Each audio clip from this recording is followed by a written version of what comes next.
The views expressed in this course are those of the professor and do not necessarily reflect the position or policy of the teaching company LLC, the U.S. Naval War College, the U.S. Navy, the U.S. Department of Defense, or the U.S. government.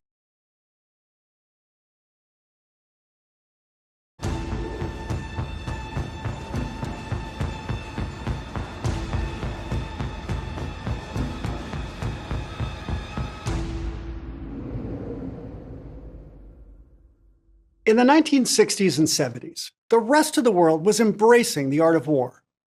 But in China, it was languishing. During the early years of the People's Republic of China, PRC, Sun Tzu was marginalized, often frequently labeled a counter-revolutionary feudal relic.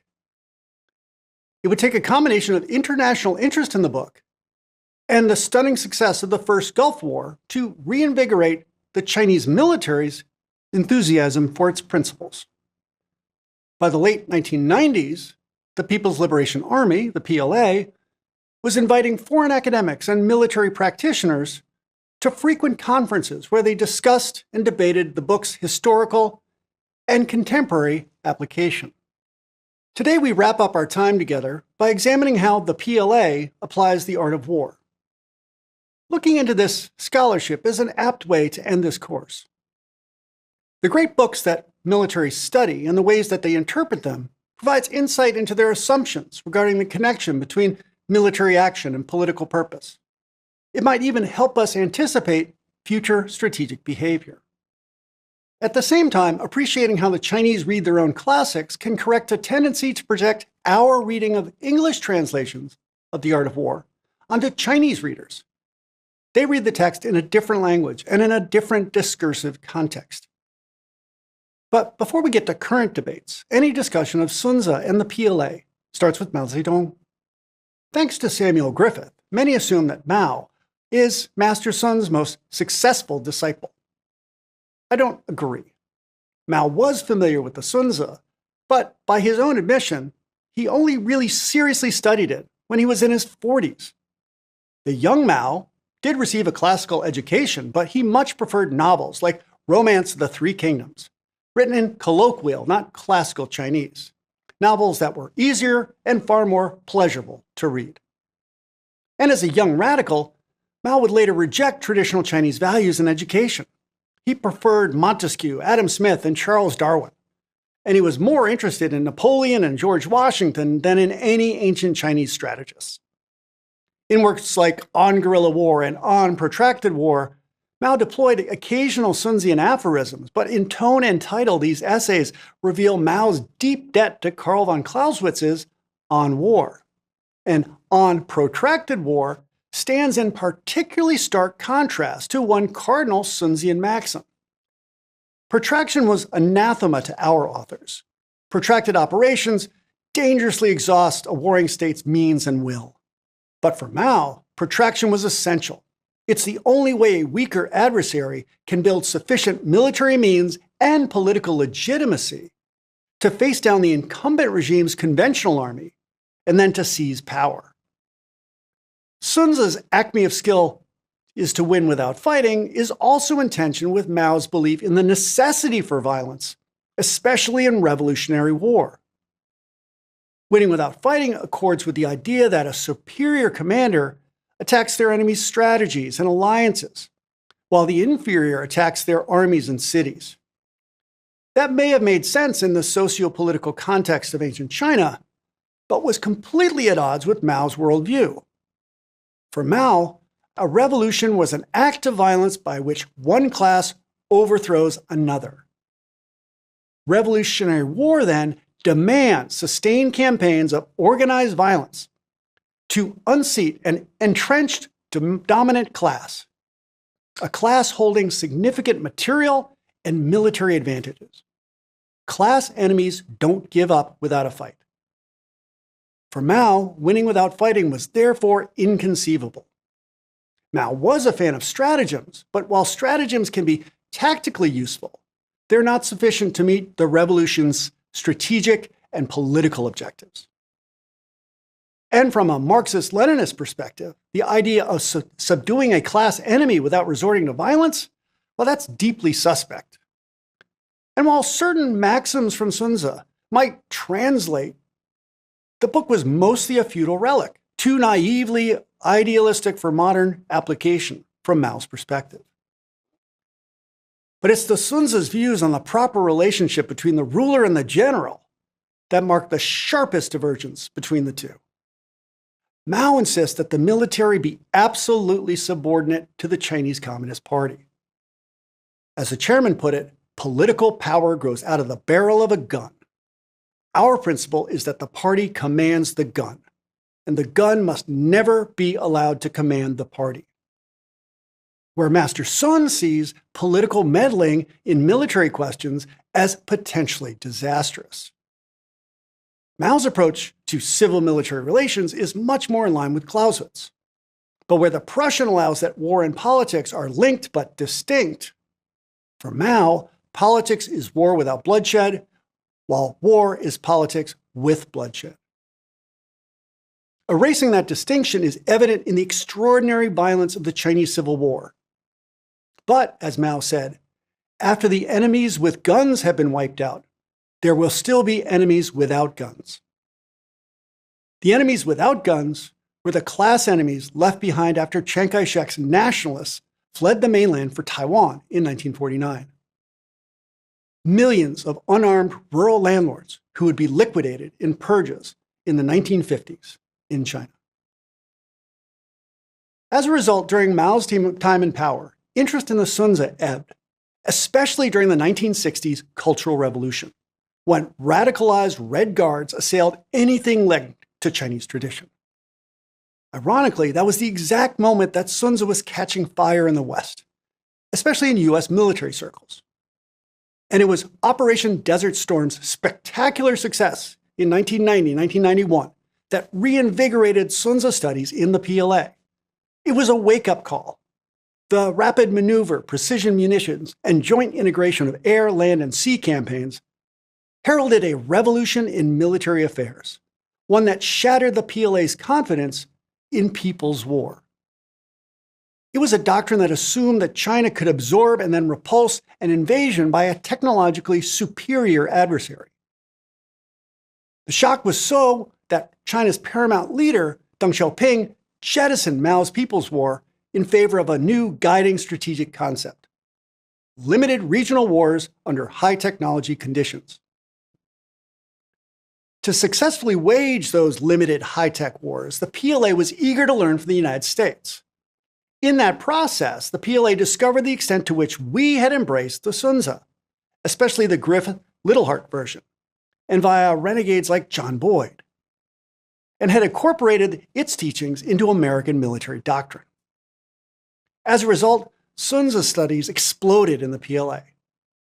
I see four primary motivations for this. The first is national pride. China produced one of the world's seminal texts on war and strategy. Second is national security. There was much to learn for PLA officers from this book to further China's strategic interests. Third, there's the know the enemy, know thyself rationale. Studying the art of war offers insight into how China's potential adversaries, chief among them the United States, study Sun Tzu and incorporate it into their doctrine. The fourth is military diplomacy. The art of war is a global touchstone. I mentioned that a PLA-sponsored Sun Tzu forum before. Those conferences unapologetically exploit the status of the book to cultivate dialogue and strengthen military-to-military ties. It's not uncommon for a senior military delegation to receive a beautiful bound gift edition of Sun Tzu from their PLA hosts. But how exactly do we figure out how today's Chinese military studies and applies the art of war? We could do a keyword search for Sun Tzu and modern war on China's main academic journal database. That would generate countless hits. But, like a search of US journals for Clausewitz-themed essays by junior and mid-grade officers, well, a lot of those hits are not gonna have much rigor to them. Their authors might be just peppering their analysis with out-of-context quotations and platitudes, or simply invoking a certain master as a hook. rather than wade through all that chatter, we can go straight to some truly authoritative books and articles on Sun Tzu written by senior PLA military academics. Academics teaching at elite schools akin to our war colleges.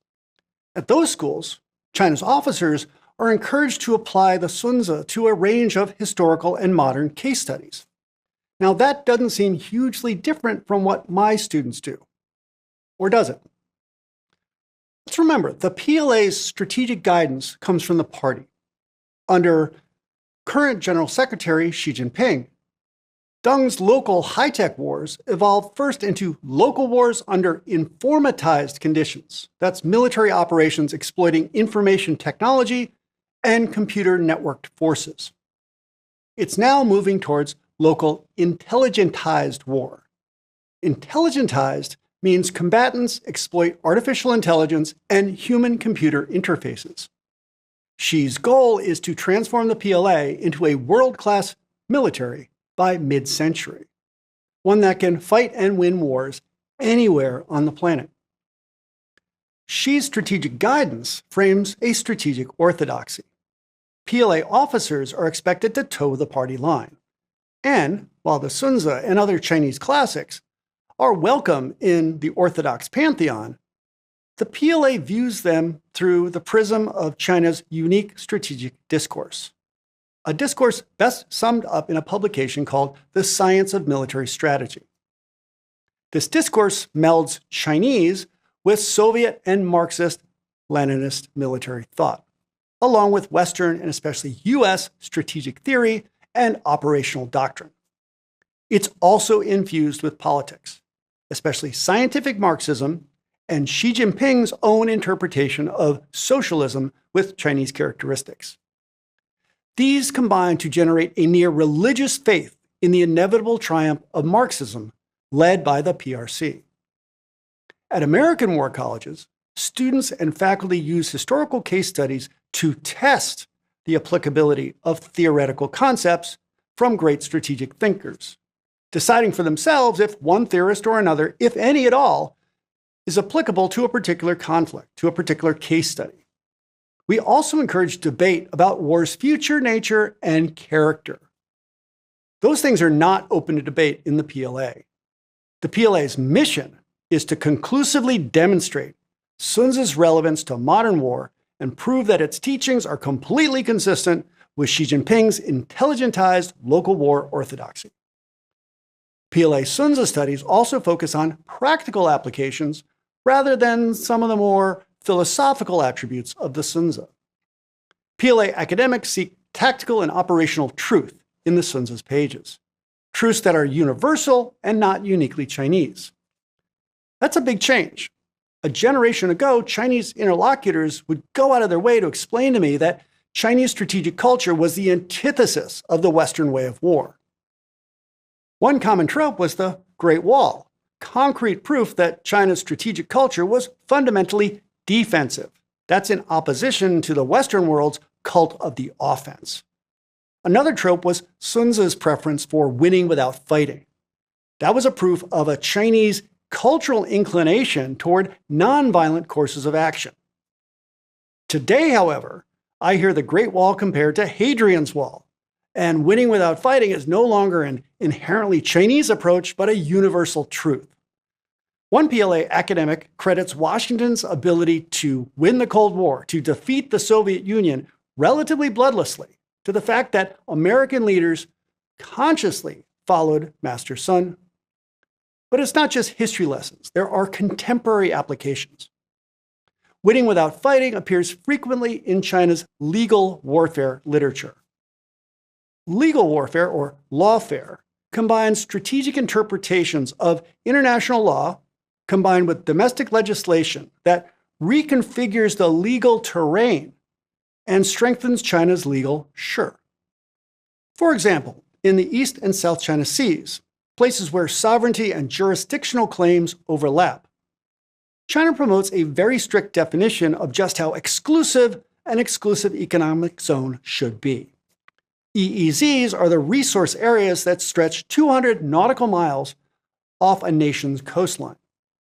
Beijing asserts the right to control foreign activities in its expansive EEZ claims, allowing its Navy and Coast Guard to interdict other nations' heretofore legitimate and legal activities in those waters, such as harassing the Philippine Coast Guard in international waters or interdicting the U.S. Navy conducting innocent passage through the South China Sea.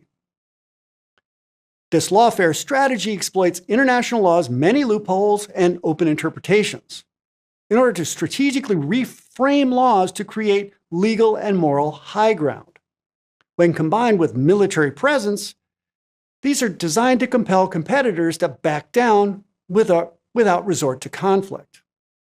So if Beijing is content to pursue its political objectives through nonviolent, albeit significantly coercive means, it's probably better than the alternative, and being able to couch legal warfare, lawfare in Sunzian maxims might give a bit of cultural pride, but China's efforts to restrict operating room in the maritime environment and to pursue excessive territorial claims are causes of serious concern. But back to those PLA Sunzi scholars. Their mandate to demonstrate the book's timeless and universal applicability sometimes results in problematic assertions, like lecturers at China's Academy of Military Sciences claiming that prior to the art of war, there were no serious studies of war or strategy.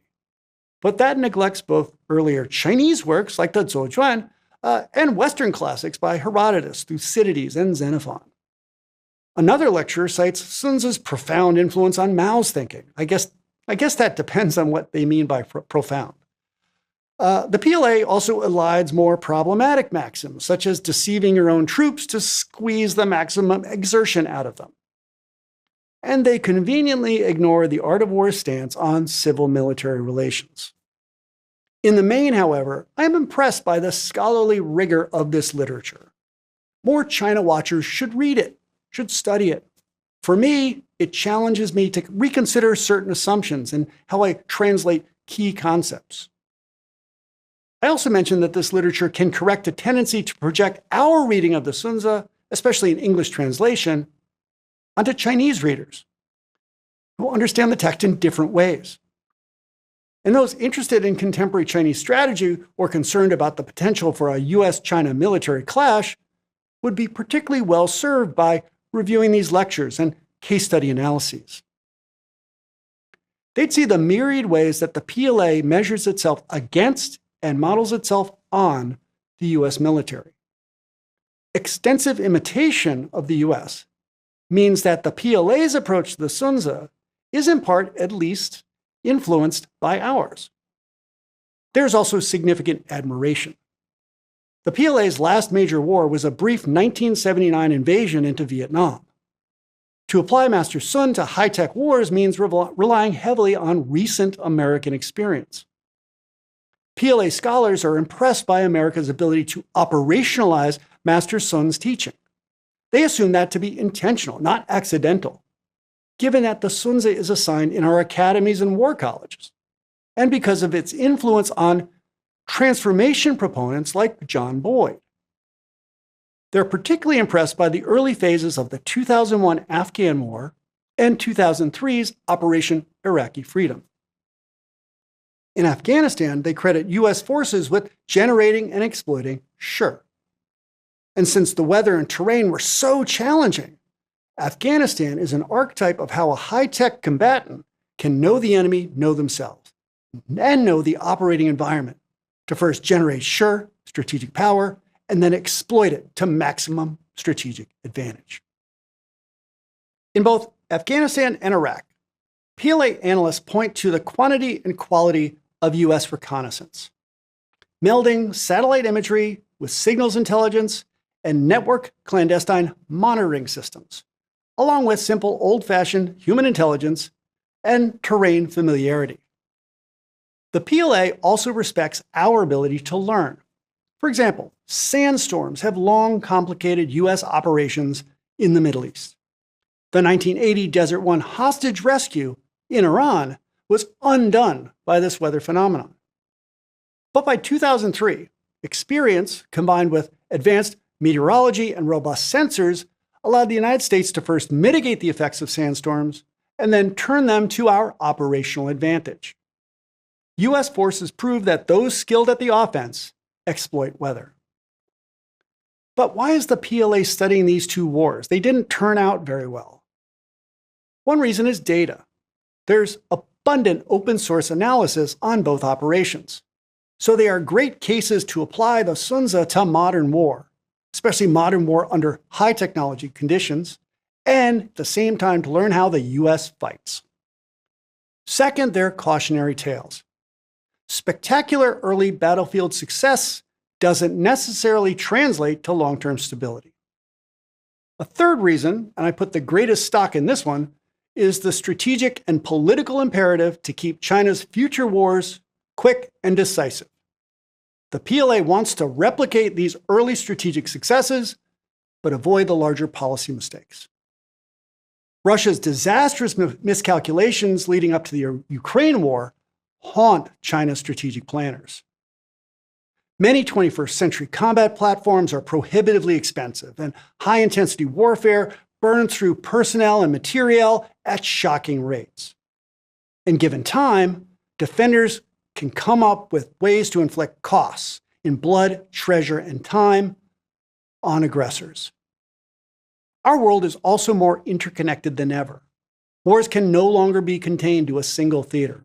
They have cascading effects across the globe.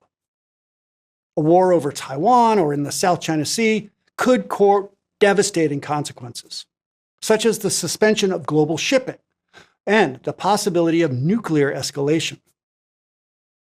Personally, I don't think Beijing is eager for war, but given China's modern history of invasion and humiliation, it's understandable that they want a strong and technologically advanced military capable of winning wars.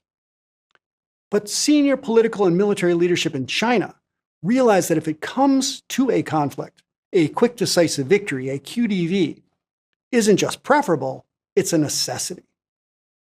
Unfortunately, QDVs are the exception, even in China's military history. QDVs require one adversary to get pretty much everything perfect from the outset, from intelligence and weather forecasts to mapping, planning, training, and force structure. But QDVs often depend equally on the losing side making mistakes. The Sun Tzu appreciates that. One domain, however, where PLA analysts see this near-perfect intelligence gathering and exploitation as potentially possible is cyberspace. The cyber domain, especially with the advent of AI, promises to be the new nine folds of heaven, ripe for quick, decisive, offensive operations. In traditional warfare, you generate sure by leveraging morale, command, and method, and using espionage and deception, and by exploiting the physical terrain and weather to skillfully deploy formations. The PLA is aware that they're not yet a conventional match for some potential adversaries, but since those foreign militaries are highly informatized already, dependent on information technology for command and control, that's a potential vulnerability. If the PLA can crash an enemy's network, the enemy can't fight. Cyberspace is also pervasive and persistent. Pervasive in the sense that sitting at a computer in Beijing, I'm actually on virtual weighty terrain. I'm deep inside my opponent's network where I can do the maximum damage. And it's persistent because I can build up cyber sure well in advance of a conflict. When that conflict erupts, I won't have to fight my way deep into enemy territory. I can instantly unleash that cyber sure torrent. It's equally appealing that the information domain and information technology are evolving so rapidly. That means a rising power can leapfrog more advanced militaries and potentially develop outsized strategic capabilities. According to one US cyber specialist, in the event of a major crisis, the PRC is ready to launch destructive cyber attacks to disrupt US pipelines, pollute our water facilities, severing our telecommunications, and crippling our transportation systems, with the goal to incite chaos and panic and impair our ability to marshal military might and national will. That's a bleak prospect. It would be bad for everyone. It would be bad for China because putting too much faith in decisive cyber attack shortchanges a more balanced development of China's strategic arsenal.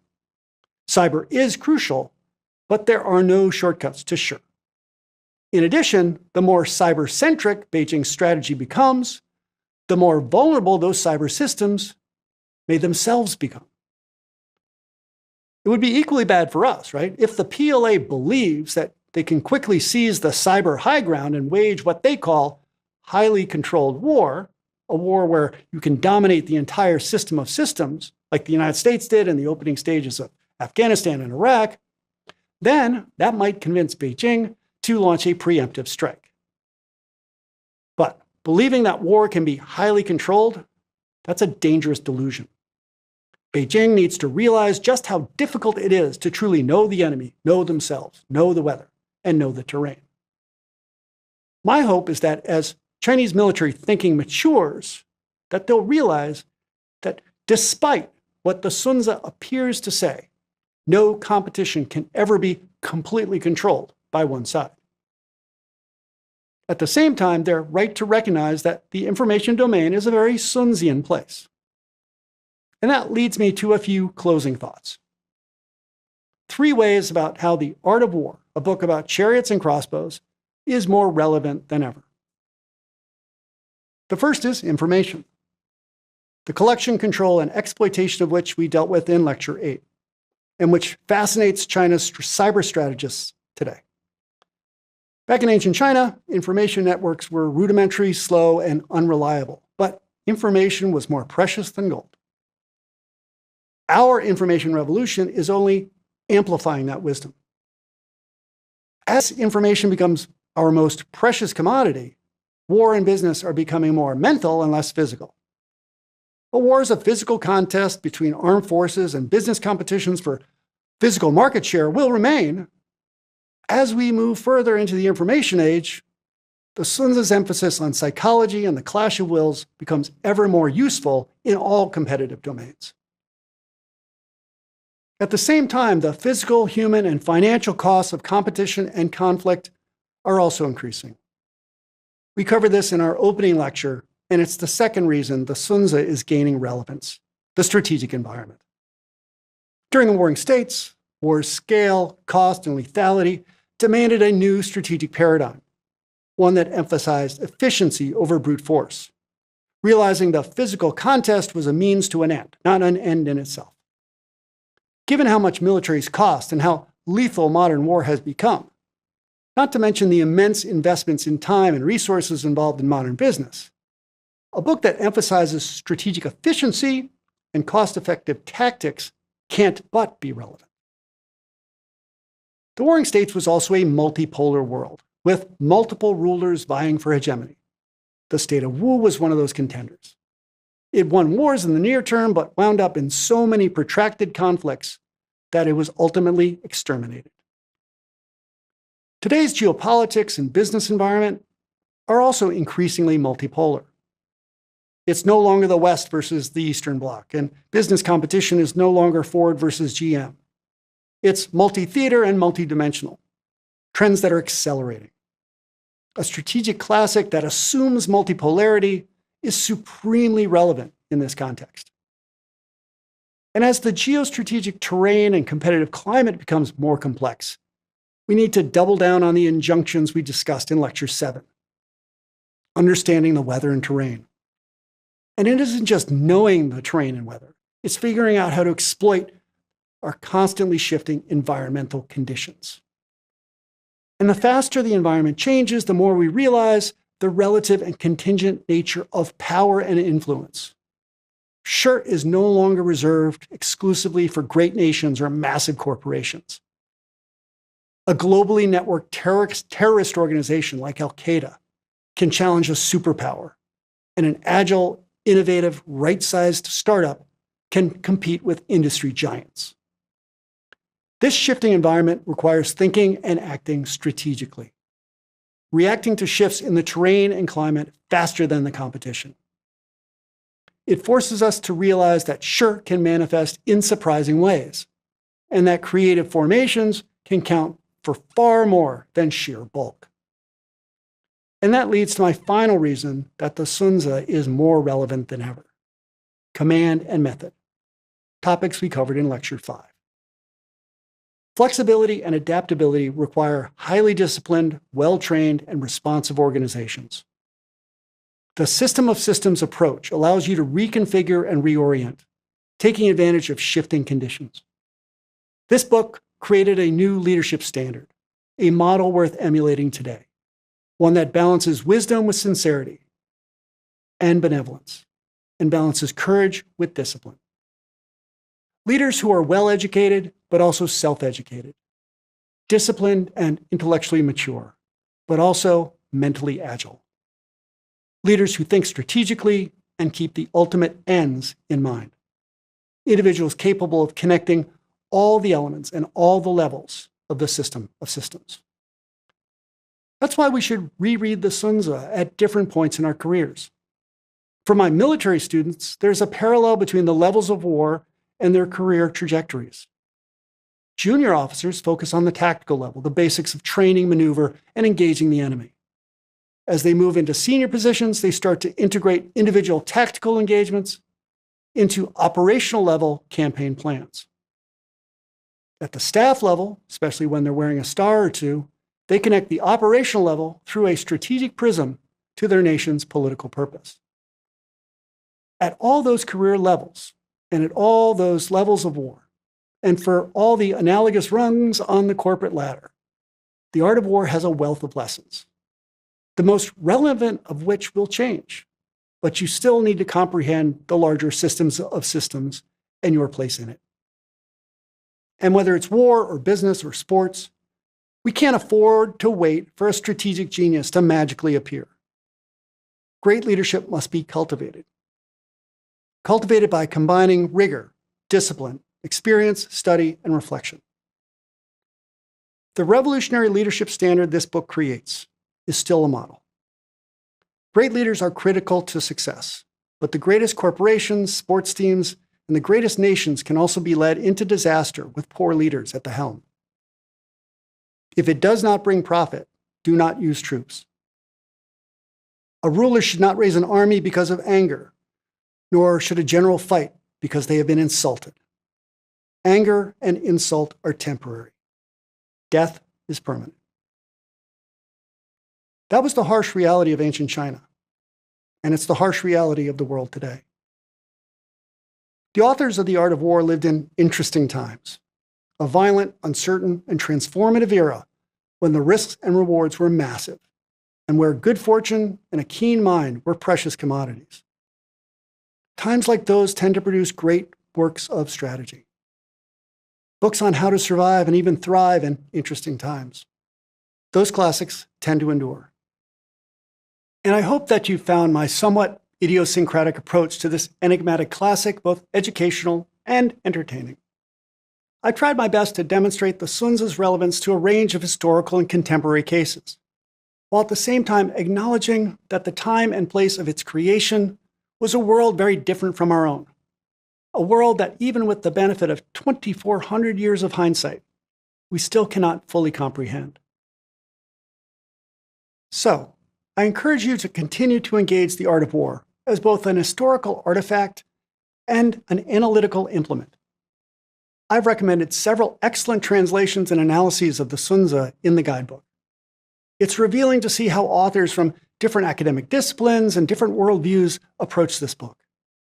And since you put in so much effort on Lecture 4, reading Chapter 1 in the original, I'd recommend picking up Brian Van Norden's outstanding Classical Chinese for Everyone, and checking out the links I've included that feature the full text in Classical Chinese paired to the English. And I'm sure that at some point in the very near future, you'll face a scenario with Sun Tzuian overtones. When that happens, I hope that this course will facilitate your strategic decision-making. And I hope that your qi will be keen and your sure abundant. Thank you.